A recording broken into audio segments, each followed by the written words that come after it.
ওয়ামা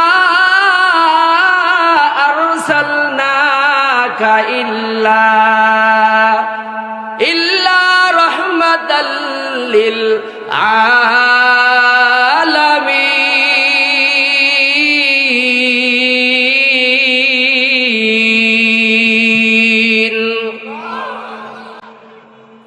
আমার আল্লাহ বলতেছে, বান্দারে সুসংবাদ শুইনা নাও, তোমাদের ভিতরে এমন একজন মানব আমি পাঠাইলাম, যেই মানবরে না বানাইলে আমি আল্লাহ তামাম দুনিয়ার কিছুই বানাইতাম না। একবার সুবহানাল্লাহ বলেন। আমার আল্লাহরে যদি জিজ্ঞান, আল্লাহ আমরারে কেন বানাইছেন? আল্লাহ রাব্বুল আলামিনকে যদি বলেন, আল্লাহ আমাদেরকে কেন বানাইছেন? আল্লাহ রাব্বুল আলামিন কোরআনের আয়াতে বলবেন, ওয়ামা খালাকাতুল জিন্না ওয়াল ইনসা ইল্লা লিয়াবুদুন। আলামিনকে যদি জিজ্ঞাসা, আল্লাহ আমরারে কেন বানাইছেন? আমার মালিক ডাকতে বলবে, বান্দা মানুষ এবং জিনকে আমি আল্লাহ ইবাদতের জন্য বানাইছি। আমার আল্লাহরে যদি জিজ্ঞাসা, আল্লাহ গো এত যত্ন কইরা আমরারে বানাইছেন, ও দয়ার মালিক আমরা আপনার ইবাদত করি, আল্লাহ আপনি কি করেন?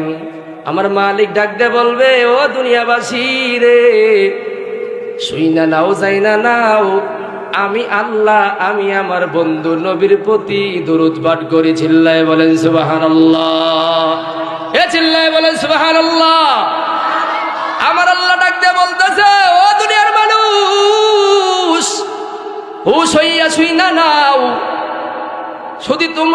শুধু তোমরাই নবীর প্রতি দরুদ পাঠ করো তা না, আমি আল্লাহর খাওয়া নাই, ঘুম নাই, আমি আল্লাহ কাজও করি না, কিছুই করি না, তাসবিহও পড়ি না, কিন্তু আমি আল্লাহ একটা কাজ করি রে বান্দা, আমি আমার বন্ধু নবীর প্রতি দরুদ পাঠ করি। চিল্লায় বলেন সুবহানাল্লাহ।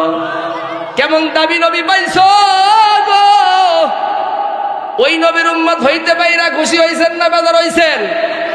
একটা মুখ যদি বন্ধ থাকে, আল্লাহর কাঠগড়ায় দাঁড়াইয়া যাইবেন, ওই নবীর উম্মত হইতে পাইরা খুশি হইছেন না বেজার হইছেন? মুসলমানি বান্দা গো, ওই নবীর জিন্দেগি যদি পড়েন, ওই নবীর জীবনীটা যদি একটা বার ঘাটতে পারেন, আল্লাহর কসম কইরা বলি আপনার চিন্তা চেতনাটাই চেঞ্জ হয়ে যাইবে।